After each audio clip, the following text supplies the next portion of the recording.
this July 18th edition of the MLB Gambling Podcast on the Sports Gambling Podcast Network is brought to you by Circa Sports. Circa Sports is back with their Circa Survivor and Circa Millions contests. $40 million for grabs. Get all the details at circasports.com. Good evening, everybody. Welcome to the MLB Gambling Podcast on the Sports Gambling Podcast Network. My name is Malcolm Bamford, coming to you from Newcastle upon Tyne in the northeast of England. Today is Monday, July the 17th, and we are here with a full card of MLB action for Tuesday, July the 18th. Three-man go today. Joining us first up from Houston, Texas, Mr. Munaf Manji. Munaf, hey, how are you doing? Doing well. Another week goes by, another week of betting starting for the MLB. So definitely looking forward to it. Last week was kind of up and down, so hopefully this week turns out to be better. But glad to be here with you boys. Yeah, it was a bit of a funky weekend, wasn't it, coming out of the All-Star break, which we kind of knew. We'd said that might be the case. But there's definitely winners around. And joining us also tonight, Mr. Scott Reichel. Scott, how are you doing? Yeah, doing pretty well. Looking forward to going through the Tuesday games. I have one question for you, Scott, before we go. My friend asked me today, if I was to give you a two-set 5-love, 40-love lead over Djokovic, would you win that game or not? Probably not, no. You think no? He's the greatest player of all time, so no. You got 3 match points, and then the rest of the... You couldn't take a point. That's the problem you run into, is that you have 3 match points, but after the first 3 points, you're screwed. Automatically. I would definitely beat him, no question. I didn't. Munaf couldn't even see over the net, which is why I didn't ask Munaf that. But no, I thought it was it. But if you that means I have an advantage then. If you lose that first game with 3 match points, you're not beating Djokovic in a game. It would be an uphill struggle from there. I'll give you that. Oh, I forgot to add, he was on second serve, so you could just. I mean, he could double fault you straight into it. What price? I mean, I would take you at plus 170, Scott, I think, in that situation. I think that's a terrible line, because other books would give you probably closer to like 20-1, but 20-1. I've got more faith in you than I have. Yeah, man. I've moved tonight, Munaf. I've moved into the West Wing in an attempt to get better Wi-Fi signal. Can you see? You have to. Well, I'm on the other side of the doors that I'm normally at, so I haven't moved very far. I've moved about 7 yards to the 7 yards west is where I've gone. 7 yards, man. That's even bigger than my bedroom. Well, you casual room over there. Oh, live in funky little apartments, don't you, in America? I've seen the TV. Speaking of TV DBJ. You see, people think this shit's just thrown together. Trev was first in. Trev, how you doing? Captain Sano has joined us as well. So yeah, full card of games. We've got 11 on the board. A few pitching shenanigans as per usual, but we've got more than enough to be going on with. We will get stuck in once I've filled you in on the Circa Survivor contest and the Circa Millions to $14 million in guaranteed prizes up for grabs. The Circa Millions contest is 5 NFL picks against the spread every week, and the Circa Survivor is just to pick a different money line winner. Sounds easy. Enter in Vegas, play from anywhere, and the Sports Gambling Podcast boys will be out there for the last weekend in August. You need to go to circasports.com for all the details. That is circasports.com. I did say on Twitter today that the social media intern at company headquarters had parlayed his way into an entry for Circa Sports, so that's real DGen activity. I was delighted with that. I'm looking forward to our Sunday nights. We're not going to pester you for picks again. We swap roles during the Premier League season and the NFL season, where you always message me for a pick. Then during the winter, I'll message you for one on a Sunday in NFL. So looking forward to getting back to that.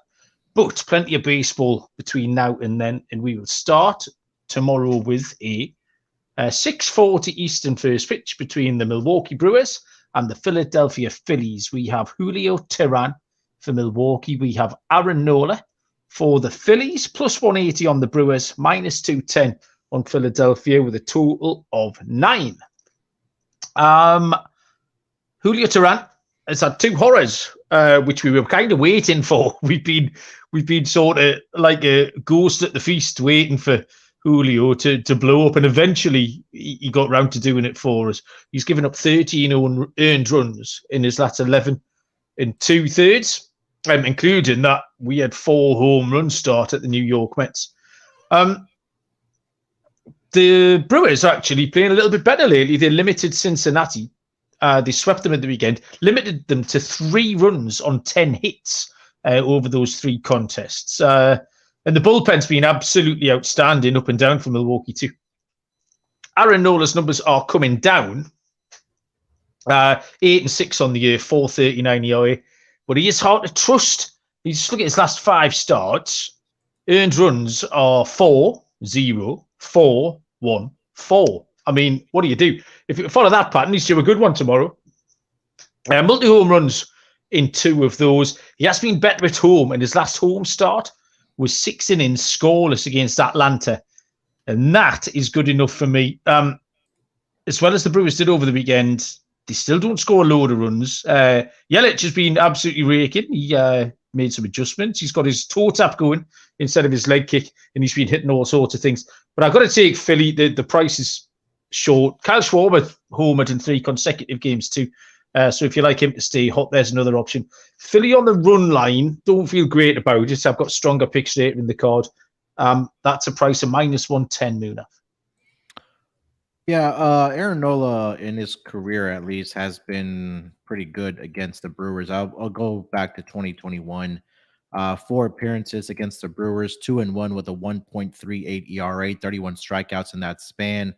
Hasn't allowed more. He had 1 start back in 2021 where he allowed 3 earned runs in 5 innings pitched. But outside of that, back-to-back shutouts last year against the Brewers, 15 innings pitched, no earned runs allowed. And then back in 2021, he had allowed 1 earned run over 6 innings.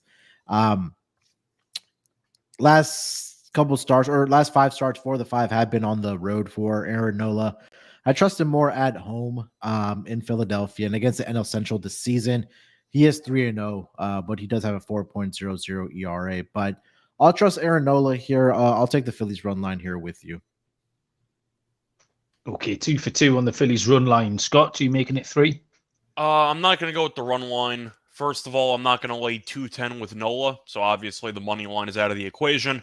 I like the over in the game at 9. You're looking at Nola's recent numbers, and even though he has been pretty hit or miss lately, one issue is that he gives up a decent amount of home runs, especially lately. He's allowed at least 1 home run in, let me just pull up the exact math here. It's a lot of games. Sorry, let me just pull this up. 3 straight games, 3-1, 4-1, 5-1, 6-1, 7, 8, 9, 10, 11, 12, 13. In 14 of his last 15 games, he's allowed at least 1 home run.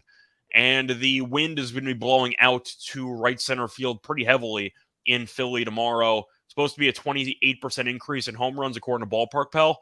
So Nola should give up at least 1 home run.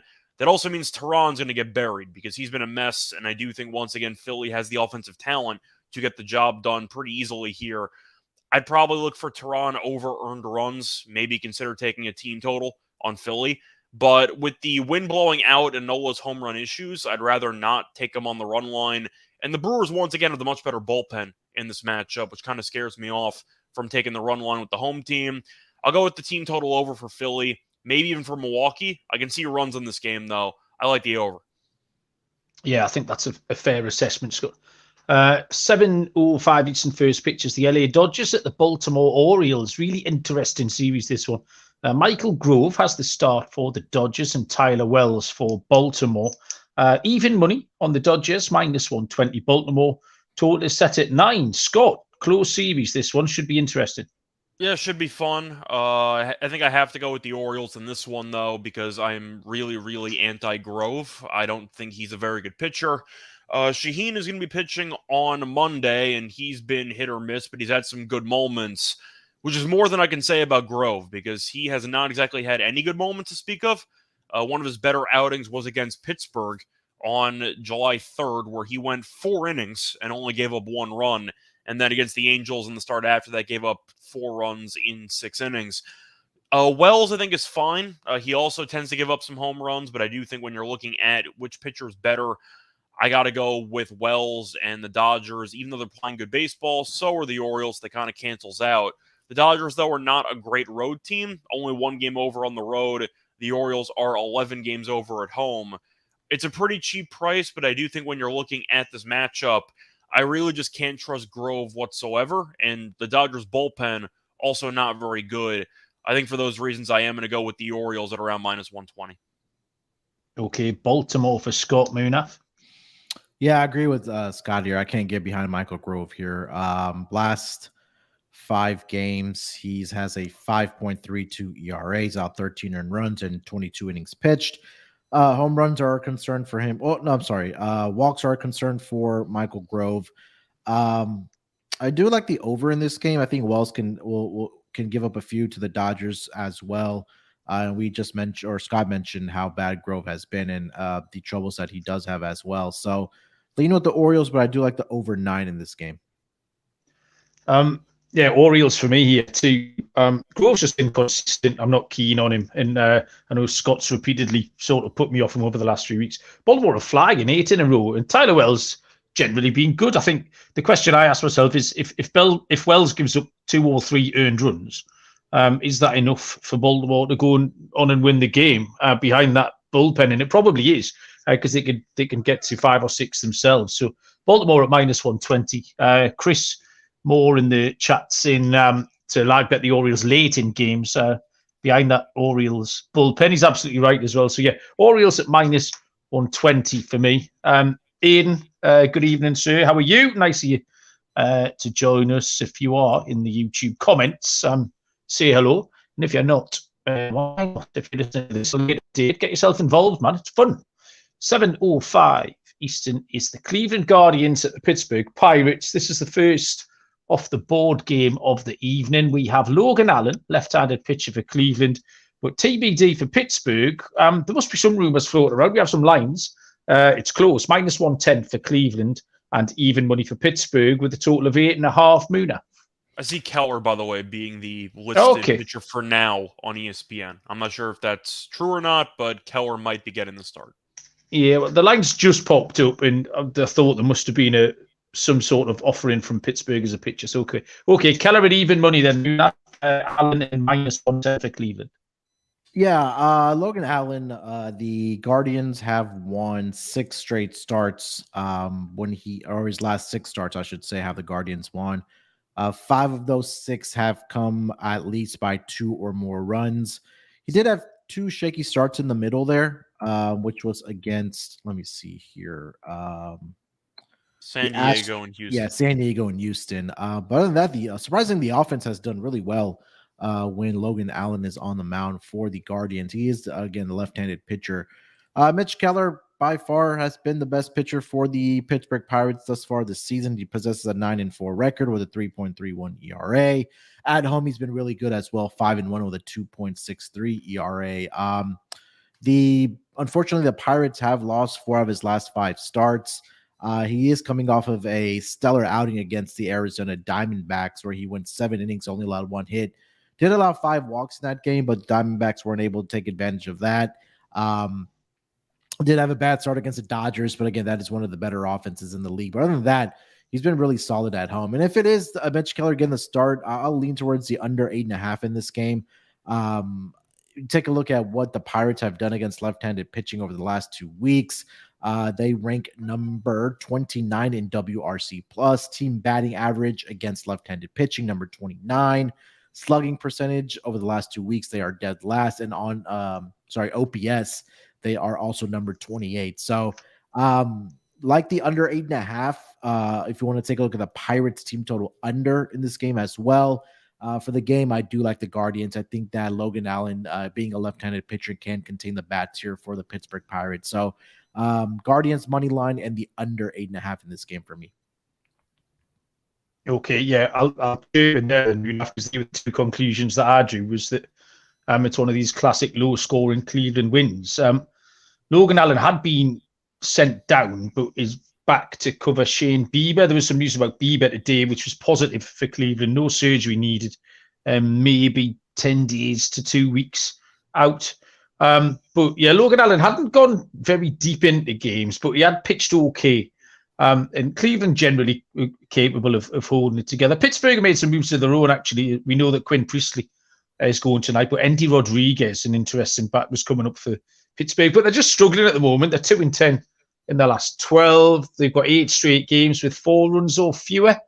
I say Cleveland won't score loads, but maybe just enough. And the 2 picks I had with Cleveland at -110 in the under 8.5, Scott.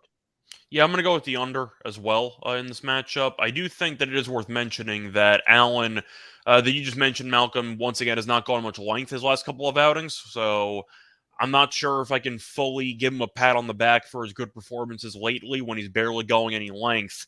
I will also throw out there that even in the minors, he did not pitch long at all.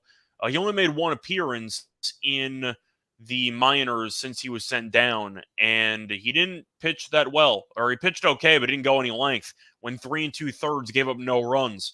So I'm not sure how much Allen actually matters in this game, because it seems like he's going to be hovering probably close to 3 or 4 innings, and then they're going to let Cleveland's bullpen take over from there. Keller was an all-star. I believe he gave up a run in the all-star game, but he was still an all-star, and Pittsburgh's been pretty decent at home offensively. Overall, I'm not totally sold on either offense, so I'm going to lean to the under, but I have to at least point out the fact that Allen should probably not be going any length in this game, so I'm not sure how much he truly contributes to this game. I am going to lean to the under, though, and I'll lean to Pittsburgh at home, but I feel better about the under. Okay, we will go to a 7:07 Eastern first pitch between the San Diego Padres and the Toronto Blue Jays. Joe Musgrove for San Diego and Alek Manoah does the start for Toronto. It is a match on the books, -110 each of 2, with a total of 8.5. Joe Musgrove is 8-2 on the year, has a 3.29 ERA, and has been absolutely lights out lately. He's only given up 6 earned runs in the last 32 innings that he's pitched. He's walked 3, given up 1 homer over that span. He's getting good length every start. Just really, really reliable.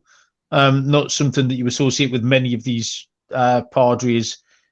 Alek Manoah, fly in the ointment. What do we make of this? He did okay last time against Detroit. He got a lot of run support early, which I think would have helped settle him down. It was only Detroit, and I wasn't sure there was he got away with some stuff. I think it was okay, but I'd want to see it again. I would maintain a watching brief on Manoah. If this was any other team except the Padres, well, the Padres and the Blue Jays, I mean, we know they're in that draw with the Angels and the White Sox and the Mets, aren't they? I like Musgrove, and any other team, you'd really feel strongly about them. I'll take the Padres here at -110. They're unreliable. They got walked off again last night. That's 9 times this season they've been walked off. And Toronto also, a hot Toronto, won 8 out of 9. But I'm going to stay with Musgrove tomorrow. Not convinced about Manoah. Not very often you get Musgrove at -110. But yeah, I think you might be a good price tomorrow, Scott. Yeah, for me, I'm going to go with the Padres first 5 money line in this game with Musgrove. Manoah was fine last start. I was actually relatively high on him last start, at least comparatively speaking, because Detroit's one of the worst offenses in the league. So I think that definitely was a good matchup for him to have coming back from the complex league wherever he was at. But still, I do think when you're looking at the actual matchup itself, the reason why I'm going to take the first 5 is because of the last point you mentioned, Malcolm, which is the fact that the Padres got walked off again yesterday. Their bullpen is really, really bad, and I want nothing to do with that bullpen, so I'll take Musgrove, who has been insane lately. To go through the numbers here, Musgrove's allowed less than 3 runs in each of his last 5 starts, as well as, 9 of his last 10 starts, I believe. Sorry, just doing the math quickly. 3-1, 6-1. In 8 of his last 9, he's allowed less than 3 earned. So Musgrove should give up roughly 1 or 2 earned based on his recent performances in 5 innings.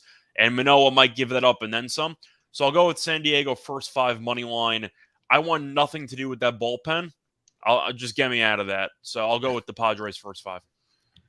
Munaf, what are you sweating there? Because you've got your Action Man eyes going at the screens above your head. No, it was just that Christopher is mentioning that the over half a steal tonight for Ellie De La Cruz is at plus 170. I'm gonna have to double check that, but I agree with everything that you guys said. Like Alek Manoah, he came back in the right spot against the Tigers, and like Scott mentioned, not one of the better offenses in the league thus far this season. Now you're going up against a lineup on paper that is supposed to be one of the better ones in the league, and they have underperformed by a mile this season. So we'll find out if Manoah is actually back to his regular self or the stuff that we saw from last season.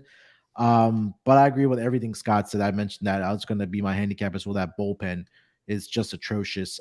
So I agree with Scott. I would look at Padres team total over full game or first five, and then first 5 innings money line for the San Diego Padres in this game here as well. Two teams here that have kind of underperformed at below expectations from what everybody was talking about in the preseason with these two teams. Well, at least Toronto's a playoff team now. Yeah, so it could be worse. Yeah. But a lot of agreement so far. We'll move on once I've told you about Best Ball Mania 4 on Underdog Fantasy. Underdog Fantasy giving away $15 million. Another great tournament. Underdog Pick'em is a great way to get down on your favorite MLB and NFL season player props. There's loads of ways to win on Underdog, and Underdog is available in lots of states too. Head over to underdogfantasy.com. Use the promo code SGPN for a 100% deposit bonus of $200. That's underdogfantasy.com, promo code SGPN. Next up is a 7:10 Eastern first pitch between the Chicago White Sox and the New York Mets. We have Lucas Giolito on the bump for Chicago, Carlos Carrasco for the Mets, minus 105, the White Sox, minus 125 on the Mets. Total is set at 9. Munaf. Yeah, like you mentioned, Giolito on the mound here for the Chicago White Sox going up against Cookie Carrasco. I'll start here with Giolito.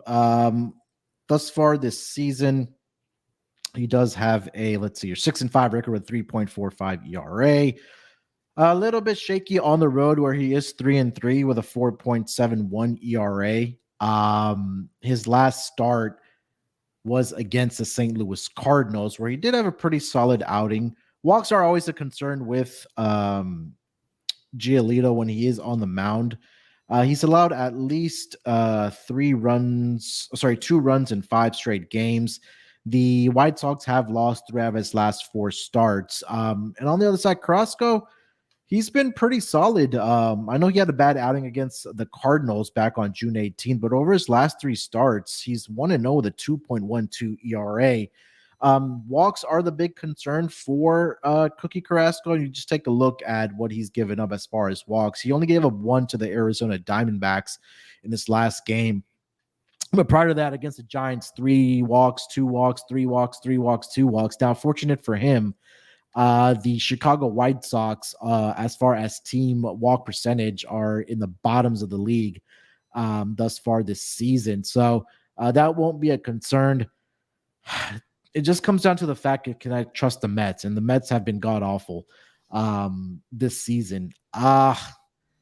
I'll go with the Mets in the first 5 innings. I think that has worked out pretty well for me. I did bet on them a couple times in the first 5 innings. A couple times they pushed, but I think I did get the victory in a couple of those games. So I'll trust Carrasco to keep up his form here in the first 5 innings at least. So I'll take the Mets first 5 inning with Carrasco and Giolito on the mound. Okay, Munaf trusting the Mets then. Scott, you? I think I'm going to lean to the Mets, but there's no chance I'm going to have actual money on this game, full disclosure. But I do think when you're looking at this pitching matchup, Carrasco's been in better form lately. And as bad as the Mets are, at least they're not the White Sox, because the White Sox have been worse. They're 15 under. They're 11 under on the road. Having said that, nice series win against Atlanta over the weekend, which was a bit surprising. But still, I'm going to lean to the Mets. That's crazy. Carrasco's been in decent form lately. Giolito, his issue is home runs, giving up 17 so far this season. You're looking at the actual weather report, and the wind is blowing out in Citi Field, so it should be a lot of home runs in this game. The home run percentage, according to Ballpark Pals, should be up 31% because of the weather. So I do expect to see maybe Alonso go deep or somebody along those lines. But I think for that reason, I am going to lean slightly to the over because both pitchers can give up some home runs. But if I had to pick who I think is going to actually win the game, I'm going to lean to the Mets. As bad as the bullpen for the Mets is, the White Sox bullpen is worse. So I guess that's the silver lining here. But it's mostly just fading the White Sox on the road. Once again, 11 under on the road, and the Mets are only minus 120. Does seem like a pretty decent price there.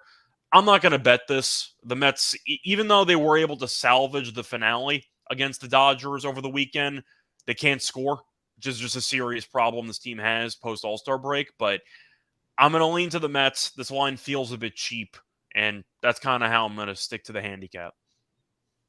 I can't remember who it was, but I saw it was a Mets beat reporter or someone along those lines on Twitter this morning, saying that the Mets winning that game last night was somehow even more annoying than if they'd lost the game. And I kind of understood what he meant. They're just such a shot-and-bollick team, and they just did nothing to help Scherzer out. And then the fact that they went and won it, like I was more pissed off than if it was the other way around. They do half mess with your head, the New York Mets. I can't back them at all here, not at minus 125. I can't back the Mets or Carrasco at that price. Alonso, McNeil, and Lindor went 2 for 29 in that series between them over the weekend. If you're looking for a home run hitter tomorrow, it's Jake Berger. We've talked before about him being quite a streaky player, but I love those little weather stats that you've given up. The Mets did snap that 4-game streak, but it didn't bode well for them. They didn't do it in any kind of style. And the White Sox carry a little bit of momentum in. So plus money to anyone to beat the Mets and Carrasco, I think, is a reasonable price. Next up is a 7:10 Eastern first pitch between the San Francisco Giants and the Cincinnati Reds. Tony Disco will go for San Francisco, and Luke Weaver draws the start for Cincinnati. Minus 134 behind Desclafani in the Giants, plus 123 on Cincinnati, and the line, the total, is 10.5. Scott, over to you. Yeah, it's going to be another over for me. There are a couple of very good weather games for overs, and this is going to be one of them. Now, the problem with Cincinnati's offense was a mess over the weekend against the Brewers. Having said that, I believe they're 2-9 this season against Milwaukee, so they just can't hit the Brewers pitching staff anyway for the entire season. I'm hoping they get back on track here. The thing for Weaver is that he has been really bad, yet the Reds win all of his starts because he gets an insane amount of run support. So to go through Weaver's last couple of starts, 3 2/3, 5 runs against Milwaukee, 5 innings, 2 runs against the Nationals. That was actually a decent showing. 4 1/3, 4 runs against the Orioles, 3 1/3, 5 runs against the Braves, 5 innings, 5 runs against the Astros. I can keep going. 4 2/3, 3 runs against the Royals, 3 2/3, 7 runs against the Dodgers. And what do all those starts have in common? The Reds won. So they've won each of his last 8 starts, even though he can't really pitch. So he's getting a bunch of run support, a lot of high-scoring games. And DeSclafani, I'm not a fan of. Bit of a homecoming for him because he used to pitch for the Reds. But I do think when you're looking at this matchup, I'll be on the over. The Giants' offense was pretty good over the weekend against the Pirates. But it's mostly the weather. Looking at a hitters-friendly ballpark, according to Ballpark Pal once again, about a 37% increase in home run percentage and an 18% increase in run percentage because of the wind blowing out in Great American. I'll be on the over. Luke Weaver can't pitch, but the Reds give him all the run support in the world. So I'll go with the over in this game. Captain Insano saying that the Reds should be able to take Tony Disco for a few. Munaf, how do you feel? Yeah, 100% agreement. Scott's kind of underselling his favorite day of the week. It's Luke Weaver Day. So I can't trust either one of these pitchers. 100% agree about the over. I think Disco had a couple of days off or missed a couple of starts. I don't know if it was injury, just kind of give him some days off. But I'd expect the Reds offense to pick it up in this game. I know, like Scott mentioned, they were a mess over the weekend. Giants were able to score against the Pirates as well. So weather is on their side, like Scott mentioned. 2 pitchers that you can fade. I can see a lot of runs being scored in this game. So over for me. Can't bring myself to a side here. Gun to my head, I would lean with the Giants, but I'd love the over. Yeah, I'm kind of quite confident about the Giants here, and it doesn't look like anybody else is. I think Desclafani's been going along okay. It's another one of those, you give up 2 or 3 runs, and will that be enough? And I think it will, because Scott Point, as well as everybody knows, Luke Weaver gave up loads. The Giants are going along okay. And I do think Cincinnati's luck is running out. The Brewers are a little bit of a bogey team, but I watched a few of the games, and yeah, just they've rode that momentum, they've rode that feeling. If they don't get going soon, it could be a bit of a disappointing second half for Cincinnati. And I think the Giants can win one tomorrow. Minus 134 is a reasonable price for Giants, who are going well. I like them at the moment. They're easy to back. Next up is a 7:20 Eastern first pitch between the Arizona Diamondbacks and the Atlanta Braves. It is Zach Davis for the D-backs and Bryce Elder for Atlanta. Plus 170 on the Snakes. Minus 200 on the Braves. Total set at 10. Talking about the Reds, Munaf having a potentially tricky second half coming up. Arizona haven't started great either, and this isn't a nice spot for them in Atlanta. Yeah, Arizona over the last 10 games are just 2-8 straight up. And now Zach Davies has to go up against the best offense in the entire MLB in the Atlanta Braves. Can make the arguments Rangers are in that conversation, of course, as well. But this Braves lineup just rakes. I know they struggled, like Scott mentioned earlier, against the White Sox about putting up runs. But I think Zach Davies is in a tough spot here. I think he's only had, let me double check here because I was handicapping this game. I did see that he hasn't made very many road starts this season. I'm trying to pull it up right now. He's made 3. Yeah, so he does have a 1-5 record with a 6.37 ERA, 45 strikeouts at 24 walks. Last 5 games, 0-3 with a 7.36 ERA, 21 earned runs he's allowed, and 25 2/3 innings pitched. So it's been real struggle for Davies, to say the least. And over his last 5 games, he's allowed at least 3 earned runs in 4 out of those 5 games. The only great start, surprisingly, was against the Tampa Bay Rays, where he pitched 7 shutout innings, only allowed 2 hits in that span, 2 walks he did allow. And they still lost the game.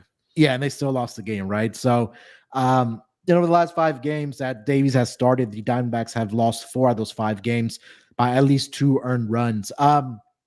Bryce Elder on the other side here for the Atlanta Braves.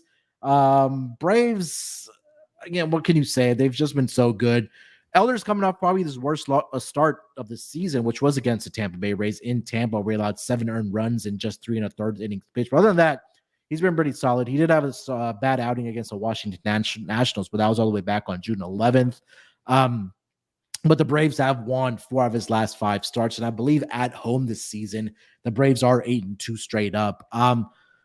Obviously, now don't want to lay the minus 200 price here with the Braves. If you are a parlay player, this might be a great parlay piece.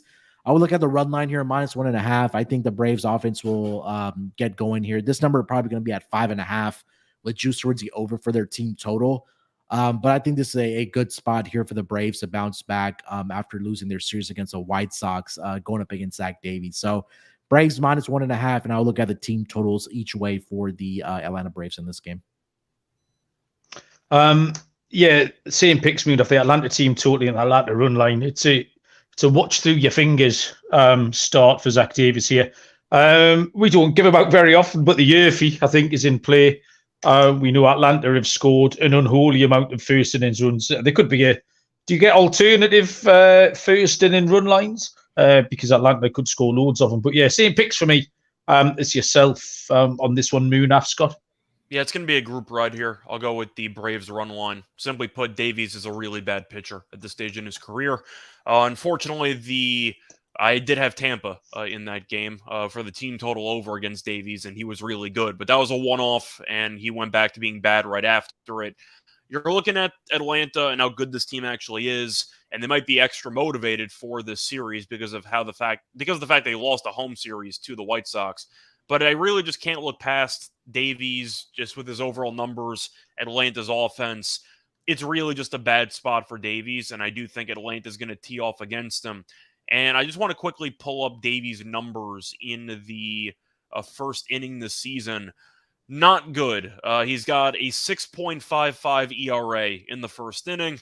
So you might see Olsen go deep early. Maybe you'll end up seeing Acuna go deep early. We'll see what happens. But I do think you're going to end up seeing the Braves score several runs in the first inning, and that might carry over into the rest of the game.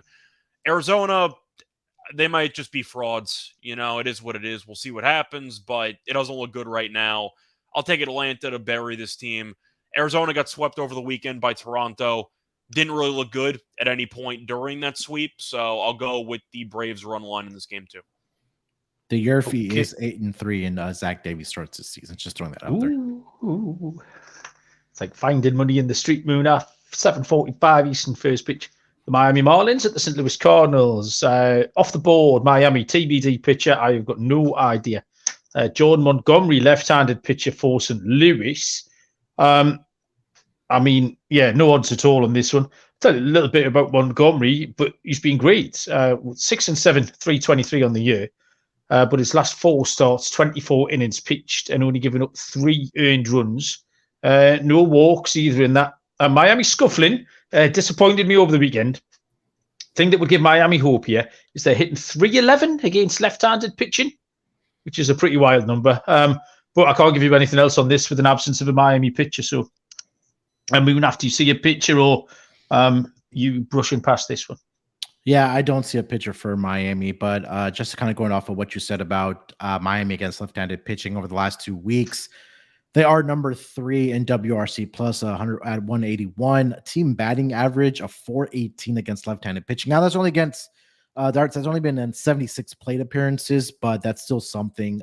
Slugging percentage, top 10. OPS, top 10 as well. So this might be a tricky spot for Jordan Montgomery. I'm sorry.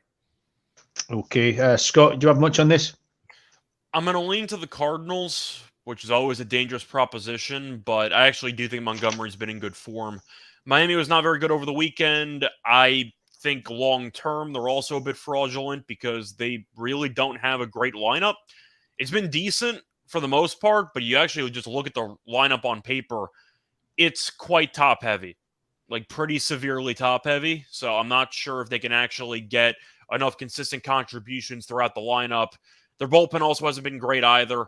I know Puck hasn't performed well as the closer lately, so we'll see what happens. But the Cardinals had a decent series over the weekend. They played the Nationals, which helps, but still, the offense woke up a little bit. Montgomery's been pretty good recently. I'm not sure how much length he's going to go, but it's mostly faded Miami's offense right now. I don't have a line, so of course I really can't tell you if it's a good value play or not. But if the Marlins are favored, potentially, with the Cardinals being at home, I'll take St. Louis. No chance I bet it, though, because once again, I don't see much value on it. But for the sake of what should be a close line, I feel better about the Cardinals than the Marlins in this spot. So I'll lean to St. Louis, but I'd rather bet on so many other games in the overall schedule. Yeah, absolutely, Scott, you're right. Serial's joined the chat, seeing that he's just playing a few little baseball bets to keep off the football off-season. Serial, we're going to do a Women's World Cup match preview tomorrow. I've handicapped 9 games this afternoon for the Women's World Cup. So round about 11:15 tomorrow night. What's that? 6:15 your time. So yeah, come and join us and we'll talk some Women's World Cup tomorrow night, which starts on Thursday morning. Good fun. 8:05 Eastern first pitch is the Washington Nationals at the Chicago Cubs. Conflicting pitches here. I've seen Trevor Williams officially listed, so I suppose that's what I'll go with. I did handicap him. I then saw him replaced by Corbin, and now Williams is back. But we do have Williams listed. Jameson Taillon for the Cubs. We have lines of plus 150 on the Nationals and minus 175 on the Cubs. Scott, minus 175, Jameson Taillon. Yeah, for me, I'm going to... I see conflicting things, too, because ESPN has Corbin listed. So I'm assuming Williams is going to start, but we'll see. Long story short, I don't really care who's pitching either Williams or Corbin. If you're laying 175 with Taillon, you're not gambling properly. That's all I'm going to say. I'm not going to do it. I'm going to go with the Nationals blindly at the plus 150 price. Taillon was really good against the Yankees. I've roasted the Yankees offense for a long time on this show. And once again, that was a good example of it because the Yankees can't hit. And they scored no runs against Chase Anderson yesterday. So that tells you how bad the offense is. But I'm going to go with the Nationals. I do like the over in this game. You're looking at the actual weather report, though. Just pulling it up. Supposed to be blowing in So you're going to potentially see a lower scoring game in Wrigley. Not an insane amount of wins, though. So it's not going to be an automatic every fly ball is a guaranteed out. But I do think you're going to see some runs, not as many as you might think based on the pitching matchup. But I'm not laying 175 with Tyone. That's not even a discussion for me. It's Nationals or pass. But at the end of the day, I'm probably going to pass. Yeah, I was the same. Nationals plus 150. Corbin or Williams kind of doesn't really matter. It's the same bloke. 3 or 4 earned runs, and Ty will give up maybe a few more. That's the only difference. One's a lefty. So yeah, and I was happy I handicapping Corbin. I gave him a better chance. But Williams is fine as well. So, but yeah, I just want nothing to do with Tyone really. And the Cubs did get a little bit of a shellacking off Boston. So if I was going to me head, it would be Washington plus 150. But yeah, not much more on that, Munaf.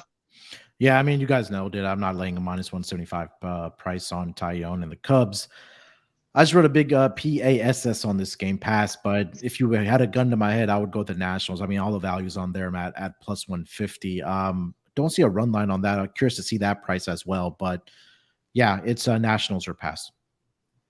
Okie doke. Munaf getting some plug in the comments. Always cheers for you. So that's good. Well done, everybody. 8:05 Eastern first pitch is the Tampa Bay Rays at the Texas Rangers. Taj Bradley for Tampa and Nathan Eovaldi for Texas. Another good-looking game, this one. Plus 120 on the Rays. Minus 140 on the Rangers. Total is at 8.5, Munaf. Yeah, let's start with Taj Bradley here. He had gone off to a pretty good start during the regular season, early, I think it was in April and May, but has regressed over, at least over his last 5 games, 1-2 with a 7.54 ERA. He's pitched 22 2/3 innings in that span. He's allowed 19 earned runs. He's also allowed 7 home runs in the last 5 games as well. Rays have lost 3 straight starts when Bradley is starting, and it's been against decent teams. He had faced the Braves in his last start, lost that game 6-1, lost to the Mariners 7-6, and then he lost to the Diamondbacks 8-4. Last 3 games, he's allowed 7 earned runs, 5 earned runs, and 4 earned runs to the oppositions. And now he's going up against Texas, like we mentioned earlier, are one of the better offenses in the league. He did have a start against the Rangers earlier this season, where he allowed 4 earned runs in 3 2/3 innings pitched, allowed 4 walks in that game as well to the Rangers. And you can't do that against the Rangers. They will take advantage of it. On the other side, sneaky Cy Young candidate Nathan Eovaldi has been really good thus far this season for the Texas Rangers. 10-3 on the season with a 2.83 ERA, 109 strikeouts and 31 walks. Last 5 games, the walks are up a little bit. He's allowed 12 walks. Does have a 3.60 ERA. He also did struggle against the Rays in a start earlier this season.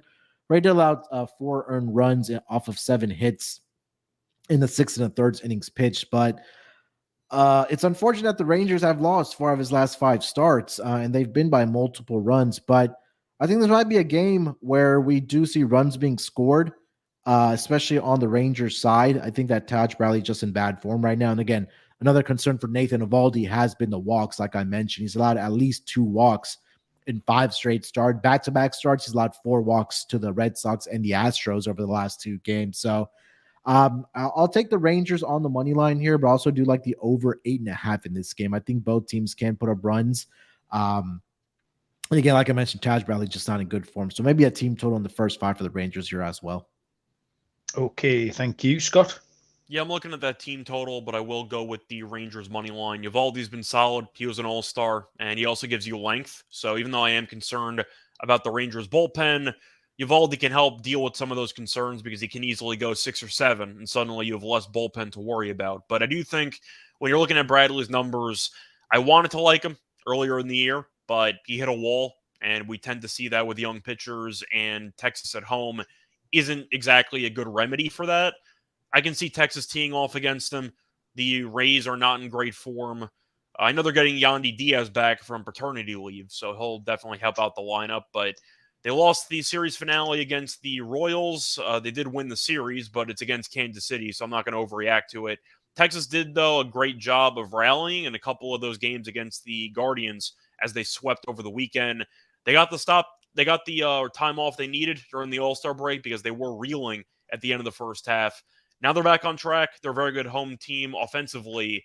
I think Bradley's in trouble. I'll go with the better pitcher at -140. Yeah, it was runs for me. I like the over 8.5. I agree with you, Scott. I think Bradley is in trouble. But Eovaldi just hasn't been as consistent lately. He's been kind of like old Eovaldi, which was okay, absolutely fine. But he had a really good first half of the season, and that's just regressed back a little bit. So Tampa can help out with 3 or 4 here. Texas are averaging 5.9 runs per game. I think that leads MLB. Yeah, and I can see a little bit of a shootout here. So over 8.5 for me, pretty straightforward pick. 8 Tennyson first pitch is the Detroit Tigers and the Kansas City Royals. 2 left-handed pitchers going. Tarek Skubal for Detroit, and for KC, it is Daniel Lynch. The lines are -135 on the Tigers, +115 on the Royals, with a total of 8.5. Tarek Skubal has no record, no pitcher of record so far. He's had 2 starts, 2 games, 4 innings pitched in either. Is given up 2 hits and 0 earned runs. So yeah, absolutely fine. Not an awful lot you can add to that. It's been a solid start, a good building block for Tarek Skubal. For Kansas City, Daniel Lynch is 2-4, 4.18 ERA. He's been solid in his last 4 starts as well. You get good length out of him with a maximum kind of a 3 earned runs. So he keeps KC live in the game. Kansas City possibly missing Sal Perez, even if it's just for a few days. He's a big part of that offense. MJ Melendez will probably catch. He's been playing a bit of right field, I think. This is 2 weak offenses against 2 starting pitchers who've been in control lately, even if not for great length. So the first 5 under looked like the play for me, Scott. Yeah, that's my exact play. I like the first 5 Nice. under at around 4.5 or 5. Both offenses you just mentioned are really bad. I believe both are bottom 5, but you're looking at the recent performances by both pitchers. Skubal hasn't given up a run, which is a good sign. Lynch has given up less than 4 earned in each of his last 4, so he's been pitching better. He did, though, pitch against Detroit on June 20th. 7 innings, 1 hit allowed, and no runs, so he was very good against the Tigers earlier this year. This number just feels too high to me. You have 2 really bad offenses. Skubal hasn't given up a run yet, and Lynch was very good against the same Tigers team that is abysmal offensively. I'm going to go with the first 5 under as well. That number feels too high. Though according to Weather Report, it should actually help out the under. The wind is blowing slightly in from right to left. Should result in a negative 20% decrease in home runs. So if the ball is kept in the ballpark, I dare both teams to generate enough hits to actually go over. I'm with you. I'll take the first 5 under. Beautiful. Munaf? Agreement. Tarek Skubal, I know, Mal, you and I have talked about him, the first season we did this MLB pod? Yeah. About he might be the future, I guess, as far as the pitching rotation for this Tigers team. But he's coming off a major injury from last season. And again, you guys nailed it that he hasn't given up a run in the 2 games that he has pitched. And looking at how the Tigers have done against left-handed pitching over the last 2 weeks, WRC Plus, they are number 25 out of 30 teams. Team batting average against left-handed pitching, number 23 out of 30 teams. Slugging percentage, they are number 26. OPS, they are number 26 as well. So again, just kind of validating what you guys were saying about how Tigers are not very good against left-handed pitching. Whether you want to take the first 5 under or full game under, either way, I like the under. I'm with you guys. Team ride. Team ride. Love it. Next up, 4 games left. 2 of them are off the board. This is one of them. It's an 8:40 Eastern first pitch between the Houston Astros and the Colorado Rockies. Hunter Brown for Houston, and Colorado is TBD. I have seen nothing at all on this one. So, yeah, no pitcher, no lines. Scott, any ideas? I don't know if it matters, to be honest. I think Houston's going to bury this team to pieces over the weekend. They made me money yesterday. I had the team total over against the Angels, And then they scored 9 runs because the Angels bullpen remembered that it was the Angels and they fell apart. But I'm going to be on the over for Houston here. They might score 9 runs. I think they're going to bury Colorado over the next few days. The Rockies did win a series against the Yankees. I don't think they looked very good doing it, but at the end of the day, once again, the Yankees lineup really let them down. And the one exception was Seabold, who was really bad. And then the Yankees scored no runs against the Rockies bullpen for the final 7 innings of that game. So it's really just a story of how inept the Yankees offense was. The Rockies, though, they're still a really bad team in terms of pitching. Houston's offense has been great lately, and you're looking at how they performed over the weekend. They should have swept. They blew that game in insane fashion. I know Munaf and I both had the Astros in that game, and they completely choked it. It was a historical choke job, but still, the point is the Astros offensively have been really good. The bullpen's not great at this point in time, so we'll see what happens, but neither is Colorado's. I'll be on the Astros over. I know it might be at 6.5, probably 5.5, heavily juiced. I don't really care, to be honest. They're probably going to score 9+ runs in this game. They're a freight train. Tucker might go yard. Bregman might go yard. The whole team might go yard. I'll go with the Astros team total over. Run line, maybe. Whatever. I think Houston kills them for the next couple days. I saw both of you tweeting this morning about that series. Actually, when I woke up, you were talking about, Scott, the use of Jaime Barria. Who I think it was a mess. I don't know what the Angels were doing. I guess the argument had 4 homers off him.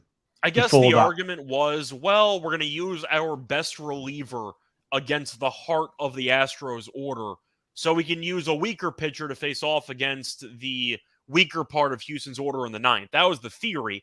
Problem is McCormick took him yard for a 2-run homer anyway, so that didn't exactly work. I believe Barria was 0 for 4 on save opportunities. He blew all 4 save chances that he had. I think ESPN said that. He had 0 saves in his career, and they just said, have some fun, and he got buried. And I believe Tucker was 5 for 10 with 4 home runs against Barria, and they left Barria in to pitch to Tucker, and Tucker hit a ball that didn't land yet. So that was not exactly a good approach either. I don't know what Nevin was doing, but if you took the Astros alive, you had a fun time. That was my main rant on the overall situation, but Houston's offense is so damn good. I got to go with the Astros. Yeah, so I saw your rant about it, and then I saw Munaf. Did you picked up Houston live in that game, Munaf, or something? There was 54 runs in that series over the weekend. It was a bit of a crazy one, but Houston at Colorado tomorrow, Munaf. It's crazy that you think about if there's a team that's down 3-4-0. How many teams outside of the Astros you think, oh, it's fine, they'll still come back and win the game? But it was the case when me and Scott picked them on Saturday. Unfortunately, they blew a 9-3 lead. The bullpen really gave it up. It's not very like the Houston bullpen to do that. But, I mean, you have this Astros. And it's crazy to think that I was just chuckling because the Astros lineup is doing this without Yordan Alvarez in the lineup and Jose Altuve. I think Altuve may be back starting actually tonight or on Tuesday night for the Astros. But I mean, yeah, Scott was mentioning the team totals. In my mind, the number that popped up was probably 7.5 for this Astros team total possibly. But yeah, it's Astros all series in this against the Rockies in the series. This offense is just a freight train. Astros in every which way. Just bet it, check the score after the game is over, and collect your winnings. Also, to mention the weather, of course, besides the altitude, the wind is blowing out in this game. So a 34% increase in home runs, a 27% increase in extra base hits, and a 36% increase in runs. You might get a 12.5, 13.5 total in this game. It might actually happen. I'm assuming 12.5. I don't really care. Once again, I think Houston's scoring 9 runs. I think they're going to bury this team. So on the back of the 7 minutes of you two touting Houston, I'm going to take Colorado in the first 5 here. Okay. Hunter Brown, that's just unreliable. Jesus. Shut up, Moon. We had this last week. I mentioned the team total. So once again, I don't care who's on the side. I'll take Houston to potentially lose the game 15-12. That's fine with me. I think we had this conversation when we took Colorado last Thursday and they won at plus 180. Brown's just a little bit unreliable, and it's his first time pitching Coors as well. Just gives Colorado a chance. I hadn't seen a Colorado pitcher, so it was very speculative little play that I put down. But yeah, that's about all that I've got on it. The other team that were involved in that nutso game last night, the LA Angels, who host the New York Yankees tomorrow at 9:38 Eastern first pitch. Domingo Germán for the Yankees, left-handed pitcher Patrick Sandoval for the Angels, who are minus 105 at home. The Yankees are minus 115, and the total is at 9. Munaf. Yeah, Domingo Germán had that rough start against the Mariners back on June 22nd, but since then has bounced back nicely for this team. He's pitched, 19 1/3 innings over the last 3 games. He's allowed 3 earned runs to the opposition. The Yankees have won 2 out of those 3 games that Domingo Germán has pitched in over the last 3 games. On the road, thus far this season, 3-1 with a 4.61 ERA against the AL West, 2-1 with a 5.79 ERA. Take a look at the other side. Patrick Sandoval is going to be on the mound here for the the New York Yankees, for the LA Angels. Last 5 games, 1-2 with a 5.33 ERA. He's allowed 16 earned runs in 27 innings pitched. Did face the Yankees earlier this season where he did allow 5 earned runs in 4 innings pitched. And the Yankees, as bad as the offense has been, they've been pretty good against left-handed pitching, at least over the last 2 weeks. And again, it's only 64 plate appearances over the last 2 weeks. So I'm going to go back to 30 days and see how they've done.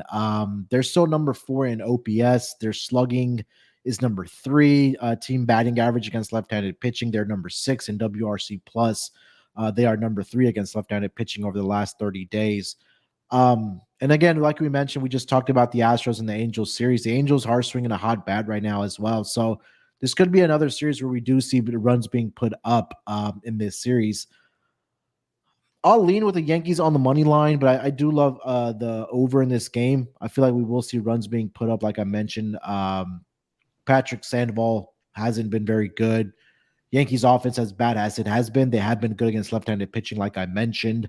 And I think Germán can give it up to this batting order of the Angels as well, like they gave it to the Astros this past weekend. So over for me in this game. Josh Donaldson went to the IL for the last place Yankees. Will that make any difference, Scott, at all? Yeah, it's an improvement because Peraza is better that's than what I was getting at. Yeah, and he had a pretty nice RBI single there in extras, which didn't matter because the Yankees bullpen blew the game right after it. But still, Peraza gives him some speed. Donaldson's been a lost cause the entire year. But for the sake of this matchup, I actually will go with the Yankees first 5 in this game. Germán's been really good, and it wasn't even just the perfect game. It wasn't even a one-off. He's been good since. Should have won the game against the Cubs, but the bullpen choked that game also. I believe it was a mix of Canely and Hamilton because Torres blew a double play ball. The whole team kind of fell apart there in that 7th inning. But I do think that the Yankees have a decent spot here to get off to a good start. Munaf mentioned they're good against lefties, and you're looking at Sandoval. He faced off against the Yankees earlier this year, and he was not very good when 4 innings, 5 earned. I believe he gave up all 5 runs in the first inning. I also believe I had a first 5 under in that game, and he gave up 5 runs in the first inning, so that did not work out. But I do think when you're looking at this matchup, the Angels' offense has been better lately, but I do think, once again, with Sandoval's numbers, he just has not been very good. And Germán has. That's good enough for me. I'll go with the Yankees first 5, but I think you might have been able to read between the lines here. I have not been a fan of the Yankees bullpen lately. I don't like the Angels bullpen either, so you might see a lot of fireworks late, but I'll go with the first 5. I think Germán is right now in better form than Sandoval. I don't think it's very close, so I'll go with the Yankees first 5. That was my handicap, Scott. Hard to trust either team, but much prefer Germán over Sandoval. So at minus 115, I didn't factor in the bullpens. Probably should have done. But then again, I don't know how you would go about that because they're both incredibly shaky. So yeah, I'll take the Yankees to come out on top behind another good Germán start at a price of minus 115. Penultimate game on the show is the 9:40 Eastern first pitch between the Boston Red Sox and the Oakland Athletics. Off the board, unfortunately, Boston TBD. Oakland is Luis Medina. So no lines on this one at all. Luis Medina, 2-7, 6.34 ERA. His last start was against Boston. So we've got a nice comp here. 7 hits, 4 earned runs to his 6 innings pitched. It's not been terrible. He managed to limit the walks. We talked about the walk prop last time. I think he'd given up 7 and 5 in the 2 starts before that. So he could possibly go okay, but apart from that, I haven't got an awful lot. Justin Turner for Boston's on a 12-game hitting streak, and Boston have won 10 of 12 as well. So Boston are hot, Turner's hot. They'll probably win, but I've got nothing else to add, Munaf. Yeah, I probably should look at the Boston Red Sox team total over in this game. Medina did face the Red Sox earlier this season. He allowed 4 earned runs and 6 innings pitched there. At home, he's 1-3 with a 5.33 ERA. Actually, his last appearance was against his Red Sox team. I think they had an opening starter, did the A's, and then Medina came in for the middle innings there. So Boston Red Sox, like you mentioned, they're playing great baseball right now. The bats are hot. I think that carries into Oakland here. Again, Oakland has one of the worst, if not the worst, starting pitching rotation as far as team ERA in the entire league. Bullpen isn't much better. I think the Red Sox can put up runs here. So team total over for me for the Red Sox. Okay, thank you, Munaf. Scott? Yeah, I'm going to go with the Red Sox run line. I don't mind the team total either, but I do think when you're looking at this matchup, Medina is a pitcher that I believe it's a classic cliche. He has good stuff, which is another way of saying he gets killed all the time, but his pitches look pretty good on occasion. I think that's what that means. But I think the Red Sox are probably going to perform well here. They are fighting for a playoff spot now. They've been really good for the last couple of weeks, and you're looking at the Athletics. This past weekend was a perfect example of why this team's on pace to lose roughly 120 games. They had a lot of chances against Minnesota. Minnesota was trying to hand them a couple of games, and they blew every game. They lost. They got swept over the weekend, and I think it's a good sign that the Red Sox are going to win comfortably because Malcolm did not give out the Athletics' first 5, which tells you how scared he is of this actual matchup here. So I'll go with the Red Sox run line. I think the Red Sox offense is playing good baseball. They made me some money over the weekend against the Cubs, and I do think when you're looking at this matchup in itself, I'm not sure if it matters who's pitching for Boston, and the Athletics bullpen is also still a mess, so that's not going to really fix things. If Medina does pitch decently, I'll take the Red Sox run line. You're getting 9 at-bats as the road team. Should be a decent price. Give me the hot bats against a really bad pitching staff. I'm a chameleon, Scott. I can adjust to many different situations. I am layered like an onion. Don't worry about that. TBDBJ is throwing out Yoshida base props. Yoshida is 20 for his last 43. So, yeah, absolutely. I co-sign all of that, Trev. Finally, 9:40 Eastern first pitch is the Minnesota Twins at the Seattle Mariners. Bailey Ober for Minnesota and Brian Wu for Seattle. Plus 105 on the Twins. Minus 125 on the Mariners. Total of 7.5 is for Scott to take us through. Yeah, so I'm actually going to start off with a player prop as my favorite play in this game. I like Wu strikeouts over. I feel like that's definitely a nice play.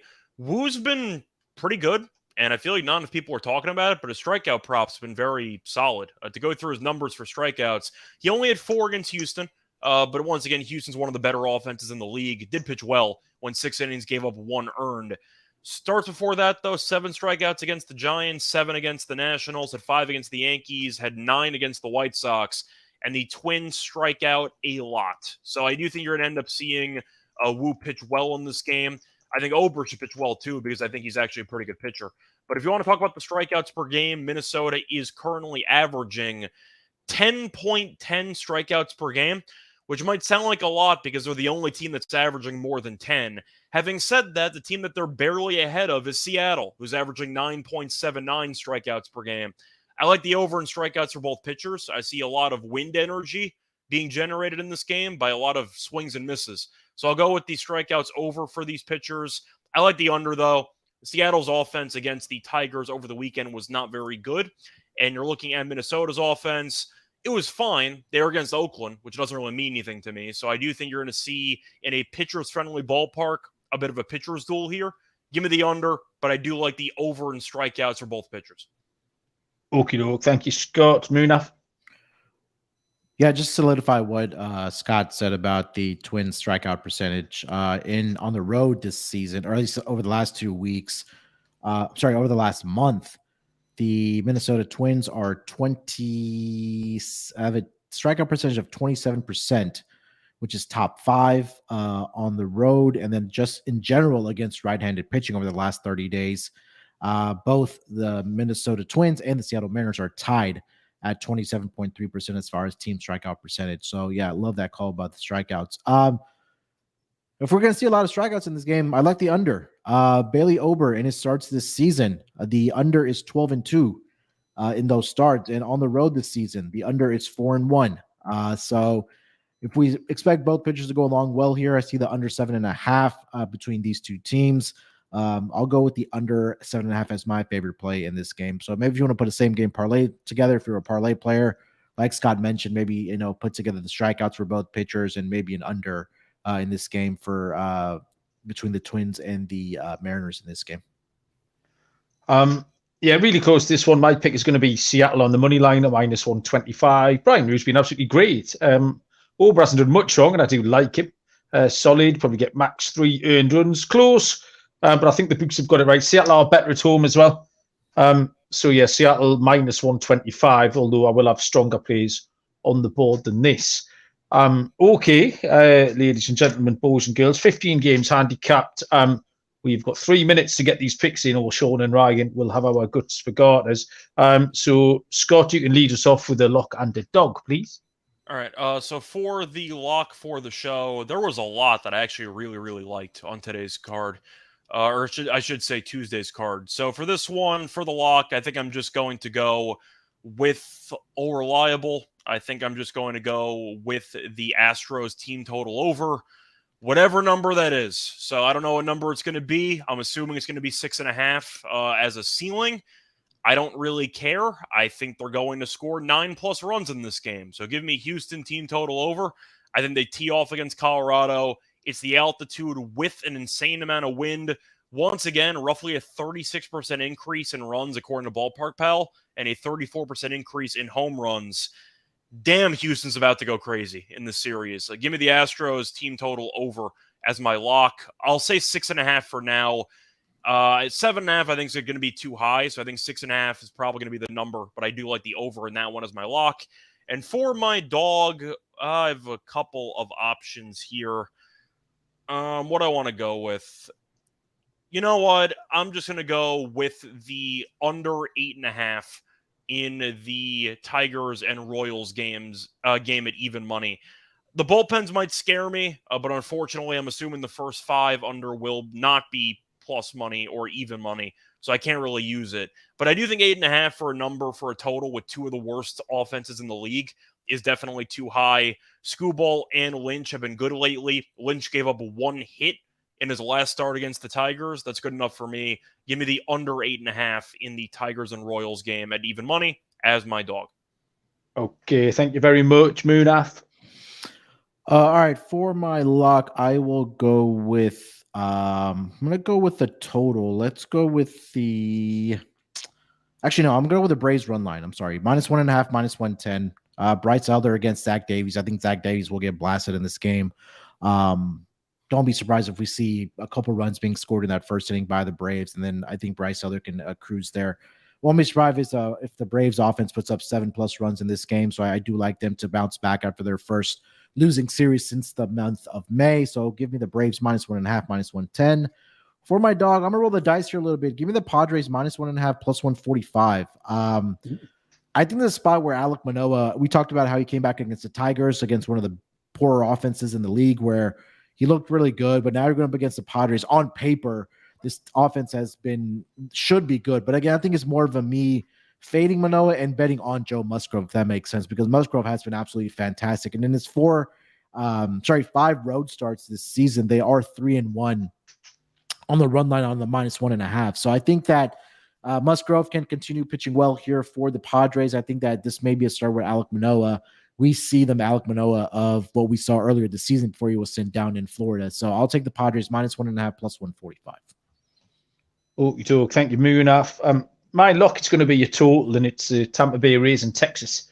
Over 8.5. I just think both pitchers will go for some runs here. Bradley, we know, 4, 5, and 7 in his last 3.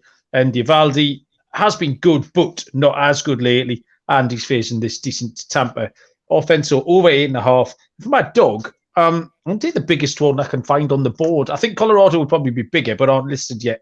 And that's Washington at plus 150. It's just it's a fade of Tyone. It's a fade of this Cubs team. There's nothing in it, really. It looks like the line is insane. 175 on Tyone when the Cubs' record with Tyone is atrocious. I mean, that doesn't make any sense. I'm not thrilled about Washington, but it looks like the toss of a coin for me. And you're giving me plus 150 about heads or tails, which I would take. And I think we all would every day of the week. So, yeah, there you go. I'll take Washington at the plus $1.50. So what is that, though? That's 25 cents less than what you'd give me to beat Djokovic up above 40. Up 45 nothing. Yeah. I'll parlay them, Scott. Okay. You'd parlay them? Okay, it's not bad. Yeah. Washington Nationals, Scott Reichel, heads, 3-teamer. We're in business. Thank you very much, everyone. Thank you, Munaf and Scott. That was lots of fun. Thank you, everyone in the chat as well. Really enjoyed it. Back tomorrow with more baseball. And until then, we will see you down the road. Cheers.